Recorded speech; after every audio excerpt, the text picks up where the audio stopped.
Zap Crypto. Tous les jours, toute l'actu crypto au même endroit. Et pour me soutenir, abonne-toi et active la cloche pour ne pas manquer le prochain Zap Crypto. Bonjour la cryptosphère.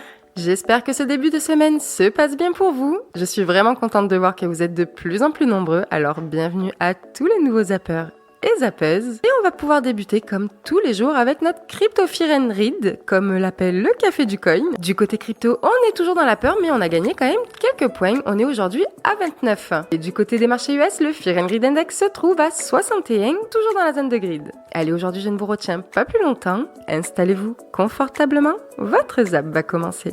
Je vous souhaite une excellente vidéo. C'était Zap Crypto. On rentre dans le vif du sujet rapidement avec effectivement les grands gagnants, je pense, de cet hiver crypto. Mais en fait, j'ai envie de dire rien de nouveau. Parce que en 2008, dans la finance traditionnelle, c'est exactement ce qui s'est passé. Les acteurs les plus faibles ont disparu au profit de ceux qui étaient en place et qui avaient du cash. Là, en l'occurrence, on voit Goldman Sachs, par exemple, qui prévoit et qui l'annonce même de dépenser des dizaines de millions de dollars pour acheter au rabais des entreprises qui s'étaient développées dans l'univers des cryptos, essentiellement de la SEFI, je pense. Là, ils ont l'embarras du choix. Et donc, à la fois, c'est triste parce qu'on voit la finance traditionnelle qui est en train de s'approprier cet écosystème et qui savent très bien le moment où le faire. Et d'un autre côté, c'est aussi la preuve que ces gens-là, ils investissent pas n'importe où, que finalement, il y a un énorme potentiel dans l'univers des cryptos et que on est en bas du cycle et on le sait tous, quoi. Mais c'est juste que au final, ils savent très bien on sait très bien que c'est une classe d'actifs qui est en train de naître et qui va énormément se développer. Donc Goldman, ils sont là, mais pas que. Et JP Morgan, ils sont en train de créer des desks. On l'avait déjà vu d'ailleurs parce qu'ils ont déjà investi massivement dans beaucoup d'acteurs pour créer des desks, pour obtenir de l'information, faire du trading. Donc tout ça, ils ont déjà investi depuis longtemps. C'est pas nouveau, mais on voit que là, ils continuent de plus en plus intensément. Les institutionnels clôturent massivement leur position short sur Bitcoin. Les institutionnels prévoient-ils un rebond sur le marché crypto? Le dernier rapport de CoinShare révèle que les produits short sur Bitcoin dédiés aux investisseurs professionnels ont décollé de 27 millions de dollars, soit environ 15% de l'encours actuel sur ces produits. Ce qui m'intéresse dans cet article-là, le Cryptos, qui font toujours des bons articles, à la limite c'est ce qui est dit en dernier. Enfin, François Lavial conclut en rappelant qu'il est toujours difficile de déterminer un bottom et que même si les produits short décollent, nous sommes encore très loin des niveaux de collecte sur les produits longs que l'on a connus en 2021 et en début d'année. Ce qu'il faut donc garder, c'est flux à l'œil. D'autres éléments rendent évidemment en jeu, notamment la potentielle capitulation des mineurs, la chute du cours du Bitcoin les place actuellement dans une situation de stress financier qui pousse les moins résilients à abandonner leurs activités. Joe Burn qui nous montre un peu l'halving. Donc là, c'est la quantité de Bitcoin émis. Attends, je zoome et ça fait du mal. Le blanc. Et bon, les yeux. Attends que la caméra se remette un peu, là, voilà. Donc là, on voit c'est la quantité émise à chaque halving, la quantité moyenne émise de Bitcoin divisée par 2. Bam, bam, bam. Là, tu vois, dernier halving 2020. Et on peut voir qu'à chaque fois qu'il y a un halving, le premier petit sursaut, hop, du prix du Bitcoin. Après, hop, troisième halving plutôt, bam, bull run. Quatrième halving, bam, bull run encore plus gros. Et donc, ça fait plaisir parce qu'on s'attendrait au cinquième halving, un bull run qui passerait ces gros pics-là pour des tout petits pics comme ici, là. Voilà, tout simplement. Donc voilà, donc faut pas oublier que le Bitcoin, à chaque halving après, c'est Zebardi to the moon, ça a été ça depuis le début, donc espérons que ça continue. Pour l'instant, on n'a pas eu de contre-exemple d'un halving qui passe et qui se passe rien. On n'a pas eu ça. Peut-être qu'on va avoir ça, je touche du bois, j'espère pas, mais théoriquement, dans la continuité des 4 premiers halvings, 5e halving, Z to the moon. Donc ceux vraiment qui sont dans le bas dans ce moment parce que vous avez votre portefeuille qui est à moins 50, moins 60, moins 70, moins 80, moins 90 comme à peu près tout le monde. Pensez long terme, pensez halving 2024, théoriquement 2024, Z to the moon. Si on se réfère à tout ce qui s'est passé dans les 4 halvings précédents. Voilà.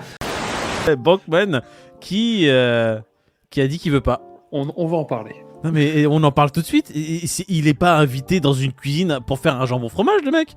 Il est consciencieux, il veut régler le problème lui-même, laissez-le tranquille, c'est tout. Qu'est-ce qu'il veut régler comme problème ?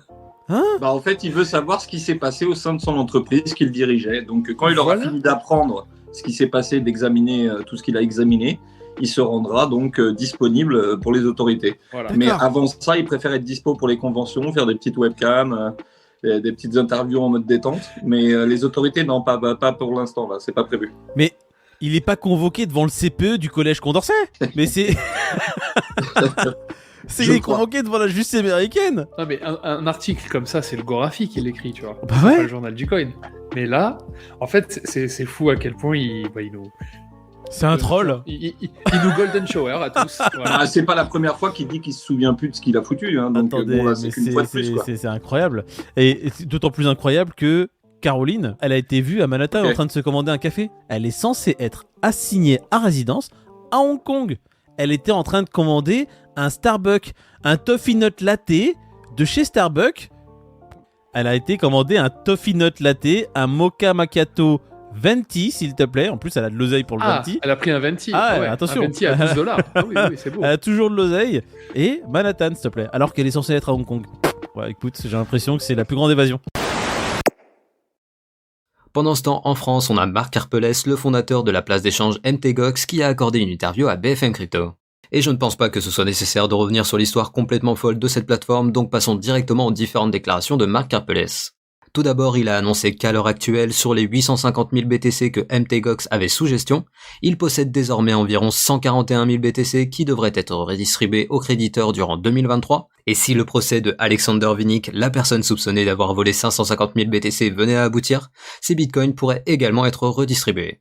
Ensuite, concernant l'inquiétude de la chute du BTC à cause de la libération d'une telle quantité, Marc a affirmé qu'il n'y avait pas de raison de s'inquiéter, car il estime que les personnes qui possèdent beaucoup de bitcoins n'ont pas l'intention de les revendre. Ensuite, en parlant de la chute de FTX, il a déclaré qu'il avait fait sa propre enquête sur plusieurs plateformes leaders du marché des cryptos, et il aurait remarqué des irrégularités concernant FTX, et sans donner plus de détails, il a affirmé qu'il connaissait d'autres sociétés crypto qui sont sur le point de faire faillite. Et finalement, il estime que malgré les risques liés aux plateformes centralisées, elles restent le moyen le plus simple d'accéder aux cryptos, mais il rappelle que la centralisation des cryptos est un risque, car par exemple Coinbase détient 2 millions de bitcoins et aujourd'hui, un montant aussi colossal justifie pour certains pays de rentrer en guerre. Donc en gros, il pense que les énormes sommes détenues par les plateformes d'échange centralisées attirent la convoitise d'acteurs malveillants. J'aimerais te présenter le nouveau Cold Wallet de Ledger, le Ledger Stacks, et ça a l'air quand même assez chouette, là. Je vais faire jouer la vidéo, tu vas pouvoir le voir. Et puis en fait là, ce que ça m'a l'air d'un genre de iPod, parce que ce nouveau Cold Wallet là a été créé avec le père de l'iPod. Donc la personne qui a créé l'iPod, je me souviens pas du nom, mais c'est ce que j'ai vu tantôt. Donc, ça va être un pavé tactile, un peu comme un iPod. Tu vas pouvoir mettre finalement ton NFT en fond d'écran. Plus de 5000 tokens que tu vas pouvoir stocker là-dedans. Donc, ça fait changement un peu de notre clé Ledger qu'on connaît. Il y en a la nouvelle, la Ledger Plus. Donc, c'est quand même cool. Mais c'est quand même juste aussi un cold wallet. Donc, honnêtement, un cold wallet, tu ne serais pas supposé traîner ça à gauche, à droite tout le temps. Le but, c'est de mettre ça sur un cold wallet, de le laisser là, puis de plus y toucher. Moi, c'est mon idée. Après ça, tu veux quelque chose de plus cool, tant mieux. Oui, tant mieux. Sauf que, ouais, c'est ça. C'est juste pour que ça soit un peu plus cool. Honnêtement, je trouve ça quand même assez cher, parce que tu peux le personnaliser avec ton favorite NFT ou une de tes photos. Dans le fond, c'est un cold wallet et il coûte quand même assez cher. Combien qu'il coûte? On va aller voir sur Pre-Order Now, mais je pense que c'était quelque chose comme 391 canadiens en euros. Il me semble que j'ai vu 290 euros. Donc, Bluetooth, USB-C, touchscreen, toute la patente. Donc, c'est une évolution. C'est quand même chouette. Je vais peut-être m'en précommander un pour le présenter à la chaîne. Ça serait quand même cool, je pense. Donc, tu le précommandes, tu vas l'avoir au mois de mars. On a vu qu'on pouvait probablement féliciter les auteurs à la Banque Centrale Européenne pour cet article pertinent, juste et éclairé sur ce qu'est Bitcoin et sur le futur de Bitcoin. La BCE s'était déjà faite remarquer de façon très positive récemment pour ses prédictions très crédibles sur les niveaux d'inflation à venir. Et plus généralement, bien sûr, la BCE brille depuis 20 ans par ses exploits, notamment pour l'énorme succès qu'elle a eu dans l'accomplissement de sa mission principale, à savoir maintenir la stabilité du pouvoir d'achat de l'euro. Après tout, l'euro n'a perdu qu'environ la moitié de son pouvoir d'achat depuis sa création. En tout cas, il y a deux interprétations possibles à cet article. Soit la BCE ne comprend pas ce qu'est Bitcoin, soit la BCE, comme la plupart des banques centrales, doit avoir très peur de Bitcoin. Personnellement, je pense que les banques centrales comprennent Bitcoin, donc la seule conclusion vraiment logique pour moi, c'est qu'elles ont peur. Elles ont peur que Bitcoin continue à s'imposer comme un nouveau standard monétaire, un standard monétaire qui se trouve en dehors de leur contrôle et dont la quantité de monnaie ne peut pas être manipulée. En gros, elles ont peur que Bitcoin rende obsolète leur mission principale. Et puisque le système Bitcoin ne peut pas être éteint ou contrôlé facilement, il n'y a pas grand-chose que ces détracteurs puissent faire à part écrire des choses négatives sur Bitcoin. Et donc je pense que dans les prochaines années, ces attaques vont continuer à être de plus en plus sévères. Comme je le disais dans cette vidéo dont je vous mets le lien ici en haut à droite, ceux qu'on entendra le plus dénigrer Bitcoin seront justement ceux qui ont le plus à perdre à cause de l'adoption de Bitcoin. Les gouvernements, les banques centrales et les ultra-élites qui profitent le plus du système monétaire actuel. C'est généralement comme ça que ça se passe quand un changement disruptif apparaît dans la société. Ceux qui contrôlaient le système précédent ne veulent pas voir leurs privilèges disparaître et ils se battent jusqu'au bout pour le protéger. Je ne sais plus si c'est Gandhi ou Johnny Hallyday qui disaient « D'abord ils vous ignorent, ensuite ils se moquent de vous, après ils vous combattent et enfin vous gagnez ». Et je pense qu'on en est aujourd'hui à une sorte de phase intermédiaire où ils se moquent de Bitcoin et où ils commencent à se battre sérieusement contre Bitcoin. Sauf que le système Bitcoin se moque complètement de ce que les gens pensent de lui.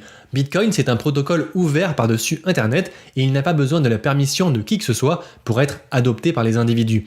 C'est un système qui transcende la politique, qui transcende les systèmes monétaires existants et qui transcende même le concept de pays et de frontières. Si je devais résumer cette vidéo en une phrase, je dirais la chose suivante. La BCE pense que Bitcoin est sur le point de devenir insignifiant puis de disparaître, mais de mon côté, je pense que l'euro n'existera même plus dans 20 ans. Vous avez dit que plus de masse monétaire n'impliquait pas plus d'investissement. Pourquoi ? Parce que c'est des bouts de papier. La quantité de ressources qui sont disponibles ne va pas changer quand on imprime plus de monnaie.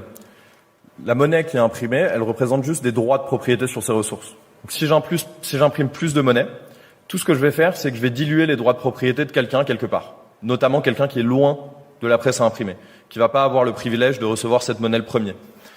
En faisant ça, je vais distordre les incentives qui s'offrent à chacun de nous. Si je suis sûr que demain, les banquiers centraux vont imprimer plus, pourquoi est-ce que j'investirais dans du capital réel ? Mieux vaut spéculer, mieux vaut dépenser, mieux vaut s'endetter. Et là, par contre, en faisant ça, je vais faire en sorte que les maisons sont plus utilisées pour loger des gens, les voitures sont plus utilisées pour transporter des gens, les bouteilles de vin ne sont plus bues, tout ça est utilisé comme réserve de valeur parce que cette fonction fondamentale qui nous sert à combattre l'incertitude du futur n'est plus du tout remplie par la monnaie, donc on utilise autre chose pour le faire. Je sais pas si ça répond à ta question, mais c'est vraiment comme les billets de Stackinsat. Vous pouvez imprimer 10 000 billets, il n'y aura pas plus de place dans la salle. C'est des ressources limitées. Vous les redistribuez juste en lésant des gens. Le prix de l'immobilier à Hong Kong vient de chuter au plus bas depuis 5 ans. Donc il y a un ralentissement dans le secteur immobilier. Forcément, les taux sont en train de monter. Donc forcément, vous payez plus cher pour pouvoir acheter une maison en termes d'hypothèque. Et il y a des conséquences derrière. Les gens hésitent, les gens font moins, les gens consomment moins de l'immobilier et ça baisse. Et il y a plein de régions américaines et même au Canada où c'est en train de ralentir assez violemment. Et pas mal de gens commencent à se poser des questions. Donc il y a ça. Après, vous avez ces fonds qui ont fermé les redemptions. C'est pas très grave finalement qu'un fonds dise écoutez non, on peut pas vous redonner tout votre argent tout de suite parce que si on vend tout maintenant, on va mettre une pression inutile sur le marché secondaire. Donc quelque part, il y a une certaine sécurité. Mais le problème, c'est que si vous avez 10% de votre fortune qui est mise dans un fonds immobilier et que vous avez vraiment besoin de ces 10% parce que vous avez perdu votre job, parce que votre femme a perdu son job, parce que vous devez investir ou payer quelque chose pour un de vos enfants, eh bien vous allez devoir le trouver ailleurs. Donc vous allez utiliser une autre partie de votre fortune et donc vous allez vendre une partie de votre fortune sur le marché qui va mettre une pression vendeuse multipliée par plein de personnes. Eh bien ça crée un effet boule de neige et donc il y a un risque par rapport à ça. Et c'est ce qui est en train de se passer aujourd'hui. Il y a pas mal de choses qui sont en train de craquer à droite à gauche. On n'en parle pas trop. C'est assez discret encore pour l'instant. Mais ça fait un tout petit peu peur et il faudra quand même se méfier. Alors je suis pas en train de devenir méga riche, ça me rend malade de penser ça, ne serait-ce qu'une seconde, c'est pas du tout mon style. Mais il faut quand même faire attention, parce qu'aujourd'hui, il y a quand même 2-3 choses qui sont en train de tourner un tout petit peu vinaigre.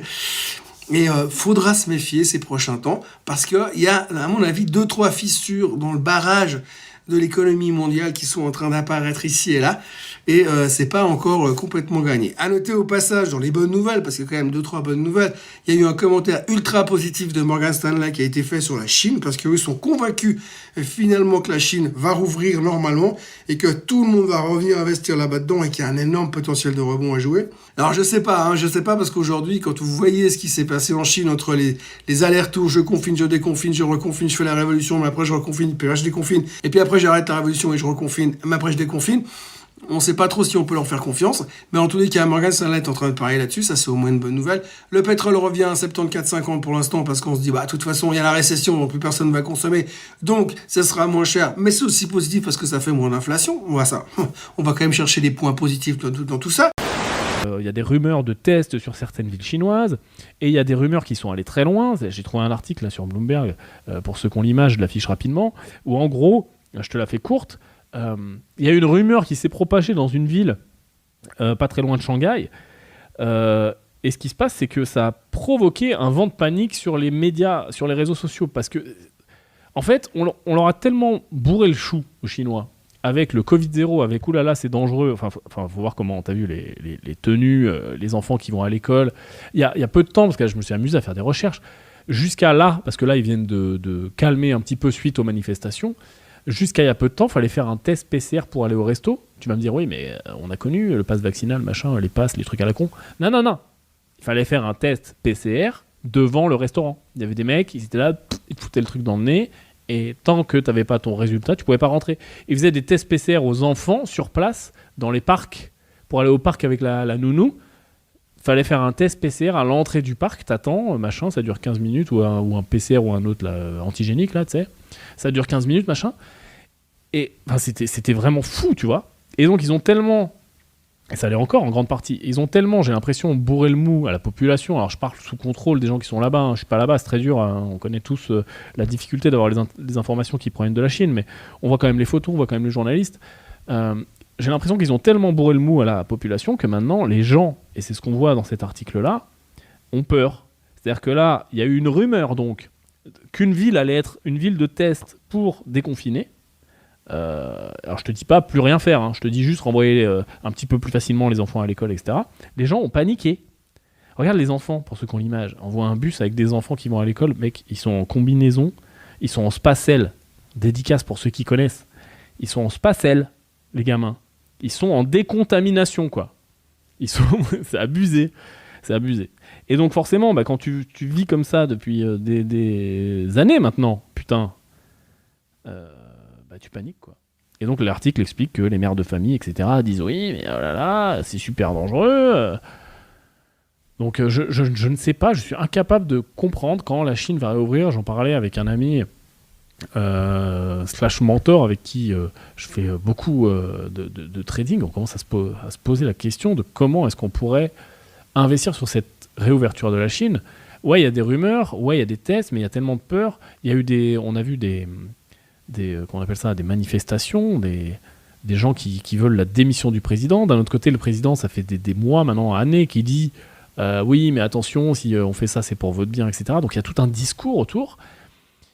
Et donc maintenant, on est dans une impasse pour moi. C'est-à-dire que soit on réouvre, et finalement, tout ce que tu as dit avant, tu passes pour un idiot, en tant que gouvernement, et en plus, tu sais très bien, parce que la Chine est si densément peuplée que par A plus B, et on le voit déjà, les contaminations vont augmenter, donc forcément, il y aura des morts, parce que la loi des statistiques, leur taux de vaccination est en plus pas ouf, avec un vaccin qui apparemment, j'y connais rien, et puis je suis pas là pour débattre des vaccins, mais apparemment, il marche moins bien que ceux qu'on peut avoir ailleurs. Et voilà, et en plus, ils ont un manque chronique d'hôpital et des régions rurales très compliquées. Donc, t'es bloqué, quoi, t'es le cul entre deux chaises. Ça fait 2 ans que tu fais quasiment 2 ans, ou je sais même plus combien de temps ça fait, que tu bourres le mou aux gens en disant « Ouh là là, vous allez tous mourir, mettez-vous en combinaison ». Et là, tu vas rouvrir comme si de rien n'était. Donc du coup, t'es condamné à rester fermé, mais ton pays, il est en galère. Donc bref, je n'ai aucune foutre idée de ce que va faire la Chine. Devant nous se trouvent donc plus de 100 jours les plus froids de l'année, et nous ne savons pas à 100% si la saison sera normale, douce ou glaciale, bien que certaines prévisions poussent au pessimisme, étant donné que les vagues de froid sont attendues avec des températures pour le nord de l'Europe en dessous des normales de saison. À cela, il ne faut pas non plus oublier qu'il n'y a pas que l'Europe qui se trouve dans cette situation, puisque par exemple, les températures en Mongolie ont chuté à moins 47 degrés Celsius. Ainsi, des vagues de froid frappant l'Asie et l'Europe indistinctement pourraient accroître la demande et donc la concurrence, notamment pour le GNL, c'est-à-dire le gaz naturel liquéfié, alors que les pays cherchent désespérément à remplacer le gaz russe par du GNL qui provient en partie de Russie. En effet, comme toujours, dans un élan d'hypocrisie, les pays européens cessent d'importer du gaz russe et se mettent à augmenter leurs importations de GNL russe qui, en plus, est plus cher. Tout cela sans compter sur le fait que les réserves de GNL en Europe se réduisent comme peau de chagrin puisque la vague de froid en Europe a augmenté la demande de gaz naturel, accélérant une baisse du volume de carburant stocké sur les méthaniers en mer. À titre illustratif, le nombre de navires chargés au large de l'Europe a chuté de 30% par rapport au sommet de cette année en octobre, passant de 45 à 31 navires. La baisse accélérée de ces dernières semaines a suscité des inquiétudes quant au fait que le temps plus froid pourrait faire grimper les prix en Europe et en Asie. Alors, on va notamment aller voir le DXY qui continue sa remontée. Je vous ai dit qu'il y avait de grandes possibilités de faire une petite remontada. Alors je vous ai donné comme target les 109 parce que c'est un niveau important en fait de résistance dans lequel on pourrait casser, refaire en fait structurellement une cassure baissière et un rebond. Mais il est fort probable aussi qu'on aille juste chercher les liquidités de niveaux importants comme les 107. D'accord, sur lequel on pourrait remonter 107 et baisser, d'accord. Donc là, ça pour moi c'est cohérent avec un retracement effectif sur, on va dire, une semaine, 15 jours, pour ensuite revoir une cassure baissière et revoir une dernière accélération. Est-ce que on va temporiser pour Christmas et avoir l'accélération haussière pour début 2023? Est-ce qu'on va accélérer très vite pour l'avoir maintenant et avoir le Christmas rallye après? Ça, c'est compliqué de pouvoir statuer maintenant, et je pense que les nouvelles vont être déterminantes, même si on a déjà eu un gros pricing actuel de ce que va être le taux de la Fed. Je pense que voilà, ça va être vraiment l'inflation qui va déterminer ce qui va en être et le risque que ça peut avoir. Il est évident que si on a une inflation qui est en augmentation, donc c'est-à-dire qu'on n'entame pas un cycle baissier au niveau de l'inflation, voilà, ça va être le bain de sang, le SP500, je pense qu'on va avoir 3 belles bougies qui vont arriver pour aller retester les 3500, et le Nasdaq, je pense qu'on va facilement retester les 10 500, d'accord? Donc là, il faut vraiment le garder en tête, et là-dessus, on pourrait avoir justement une très belle accélération au niveau du DXY pour aller retester les 109, qui correspondrait justement à une cassure baissière par la suite. Également, j'ai Masnouf qui nous a posté, tu sais que Hermès, il y a un W-Wiki qui s'est mis sur le CME, j'ai eu le contrat à terme, je fais « Ah bon, je ne l'avais pas vu ». On va bien sûr le regarder ensemble, je trouve ça plutôt intéressant. Vous l'avez juste ici, prenez le petit W-Weekly de Tex-Mex, le petit développeur, vous l'avez directement sur le Discord, vous mettez des W-Weekly et en effet, ils n'y sont pas. En réalité, sur les autres... voilà, ici c'est pas du tout confirmé, ici c'est pas du tout confirmé, Ethereum c'est pas confirmé, ici c'est pas confirmé, donc il faudra attendre, on l'apprend par rapport à ces bougies, en réalité sur le Chicago Mercantile. Donc W-Weekly, validé de possibilités, soit on le retourne et on vient annihiler tout simplement ce W-Weekly en venant chercher les précédents plus bas, c'est la première possibilité. Deuxième possibilité, target de 1 pour 1, qui nous renverrait où, et ça c'est plutôt intéressant à observer, ici, par rapport à des précédents lots, jusqu'à un ratio de 1 pour 1. Bingo, exactement dans une zone de rechargement de vente logique. Donc ce serait plus près des 19 500 $ pour Bitcoin, puisque là je suis sur le CME.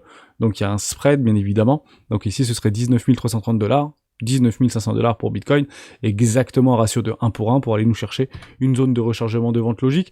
La question est, est-ce que alors cette divergence haussière en weekly est confirmée ou pas? La réponse est non.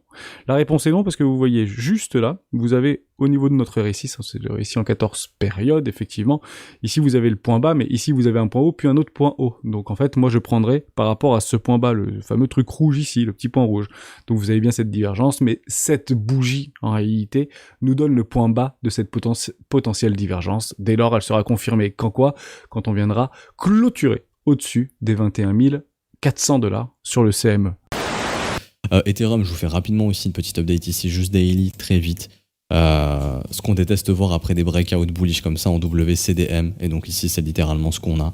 Du coup, il y a ici, vous avez en gros W, ok breakout, mais derrière M, on en avait parlé, mais ici ça avait vraiment du mal, ça a rejeté. Et du coup, ici quand on passe en area, vous voyez le M qui se dessine, ça c'est vraiment pas bullish. Je passe en court terme ici rapidement. On avait stop plus in balance zone ici, c'est bon, on y est venu. La prochaine, elle est entre 1197 et 1180. C'est-à-dire que si Ethereum n'arrive pas à dessiner quelque chose de bullish ici, il faudra s'attendre à ce qu'il puisse venir au moins dans cette zone vers les 1190-1200 $. Par contre, s'il dessine quelque chose de bullish, tout comme Bitcoin, dans les prochaines heures, il faudra s'attendre à ce que du coup, il puisse tranquillement retourner vers les résistances et peut-être même faire ce que je vous ai dit comme Bitcoin, aller chercher peut-être plus haut. Ethereum, c'est aussi assez similaire dans le sens où là, j'ai l'open interest d'Ether. Et c'est vrai que si on passe en 4 heures, il y a eu aussi un énorme FOMO sur Ether ici qui s'est déclenché au top, et là les gens se barrent d'eux-mêmes. Ici. Donc est-ce que... par contre, par exemple, Ethereum, ce qu'il dessine, c'est des sommets ici descendants, et là les creux sont nettoyés, donc si on a de la pattern bullish, lui, Ether, il va remonter sans problème, il va venir probablement squeeze cette zone, et on va très vite se retrouver au-dessus des 1320 $. Ce qu'il faut, encore une fois, je vous le dis, hein, c'est ce que je viens de dessiner ici. Si ça se dessine pas, si c'est plutôt la pattern bearish qui se dessine, comme ceci, Ethereum continuera de dumper. Okay, donc c'est pour ça, je le répète, c'est très important de voir ce que va dessiner le prix ici. Bon, pour le premier calcul, je vous ai pris tout simplement le market cap que l'on avait atteint en 2021 à l'ATH, je l'ai multiplié par 2,5 de façon totalement arbitraire, mais pour le prochain calcul, je vais me baser sur le market cap de quelque chose de bien réel, à savoir celui de l'or physique. En effet, pour beaucoup de personnes qui sont dans les crypto-monnaies, et moi le premier, il y a un moment donné où on espère que le marché global des crypto-monnaies atteindra le marché de l'or physique. Et c'est quelque chose qui ne serait pas déconnant si vraiment le marché des crypto-monnaies commence à avoir de plus en plus de cas d'usage, notamment au niveau des différents projets, des NFT, des smart contracts, etc. etc. Donc se dire qu'à un moment donné le marché des crypto-monnaies pourrait atteindre le marché de l'or physique, c'est pas non plus complètement déconnant. Et dans ce cas-là, eh bien, le marché de l'or physique, il est estimé entre 10 000 et 15 000 milliards de dollars. Alors, pour pas se prendre la tête, j'ai tout simplement coupé la poire en deux, hein, donc 10 000, 15 000, j'ai pris 12 500 milliards de dollars comme market cap de l'or physique, et donc je vais appliquer exactement ce même procédé pour les crypto-monnaies, en partant du principe, encore une fois, que rien ne change, elles sont juste transposées sur le market cap que pourrait atteindre l'or physique. Et si je remplace donc simplement les 7500 milliards de dollars par les 12 500 milliards de market cap que pourrait être celui de l'or physique, eh bien notre fameux Bitcoin, eh bien son market cap n'a pas changé, hein, toujours en date du 11 du 11, son prix non plus, son pourcentage de market cap par rapport au market cap global, je vous le disais, hein, je le laisse fixe volontairement, ce qui nous donnerait un prix futur par Bitcoin de pratiquement 290 000 $. Et avec une telle valeur, vous remarquez que, ok, ça reste quelque chose d'énorme, hein, on est quasiment à 300 000 $, mais on est quand même encore très loin des 1 500 000 $ que certains imaginent. Alors attention, hein, j'aimerais que ça arrive, il y a une grosse différence, j'aimerais que ça arrive, mais maintenant, si je veux quand même un petit peu garder les pieds sur terre et que je compare tout simplement le market cap global des crypto-monnaies vis-à-vis de celui de l'or physique, où absolument rien ne change, eh bien au mieux, on pourrait espérer avoir un Bitcoin aux alentours des 300 000 $, ce qui serait, par rapport au tarif où on l'a actuellement, quand même une performance énorme. L'actualité suivante, elle concerne Talon, qui est un jeu dont je vous avais déjà parlé. Désolé, je rigole parce que bon, il y a des tonnes de jeux de mots à faire, mais je vais pas le faire pour vous préserver. Et donc c'est tout simplement un RTS, donc un jeu de stratégie en temps réel, et ils ont dévoilé une vidéo que je vous laisse découvrir qui présente une démo de leur gameplay. Alors, je vais couper le son de la vidéo là, mais on peut voir le déploiement des troupes, l'accumulation des ressources, etc. Un petit peu plus tard, on verra l'affrontement contre un monstre qui appartient à l'environnement, donc qui est contrôlé par une IA, qui nous permettra de débloquer du loot, qui nous permettra d'aller attaquer un autre joueur. Donc vraiment, là on retrouve une vibe StarCraft à fond. Je sais pas si parmi vous il y avait des amateurs de StarCraft, mais du coup ça devrait potentiellement vous plaire.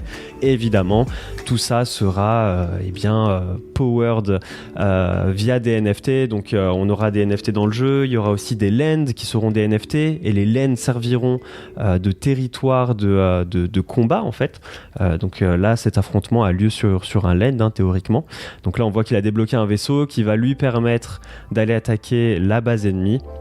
Enfin bref, un petit jeu qui en est vraiment à ses tout début, hein. L'alpha est prévu pour 2023, mais je suis le projet de près parce que ça a l'air d'avancer concrètement, et j'essaye de trouver aussi des projets pour tous les goûts et toutes les couleurs. Donc voilà, dites-moi ce que vous en pensez dans les commentaires. En parlant de NFT, je voulais vous parler de Winamp. Est-ce que vous connaissez Winamp, ce jeu, ce wallet vraiment, enfin ce player MP3, ce lecteur MP3 qui est l'un des premiers lecteurs MP3 utilisés. Personnellement, c'est là où j'avais découvert la musique MP3. J'utilisais Winamp pour lire tout ça. Et en fait, Winamp continue de se développer malgré le streaming, etc. Il y a toujours quelques personnes qui utilisent Winamp et ils viennent d'annoncer en fait une nouveauté, une possibilité de lecture des NFT, des NFT audio, on va dire. Il y a certains NFT qui représentent des chansons qui existent, comme certaines personnes ont dans leur wallet, et bien désormais, dans la nouvelle version de Winamp, ils pourront être lus directement via le lecteur MP3, donc c'est une nouveauté. Je pense que ça reste quelque chose d'assez gadget pour le moment, c'est pas beaucoup utilisé, mais on essaie de voir qu'ils essayent toujours de faire du buzz, d'essayer de se faire connaître, et tant mieux pour Winamp. Moi ça me fait plaisir quand je vois ce type d'actualité. On a ensuite Gods Unchained, donc le jeu de cartes sur Immutable X, qui nous fait une édition unique et spéciale et limitée, donc pour Noël, donc un jeu de nouvelles cartes en fait spécial. Et apparemment voilà, c'est un truc très très rare, donc ils mettent l'accent là-dessus. Alors, ce zap t'a plu ? Dis-moi en commentaire quelle est l'actu qui t'a le plus intéressé. Et si tu as manqué les actus d'hier, retrouve juste ici le zap crypto de la veille.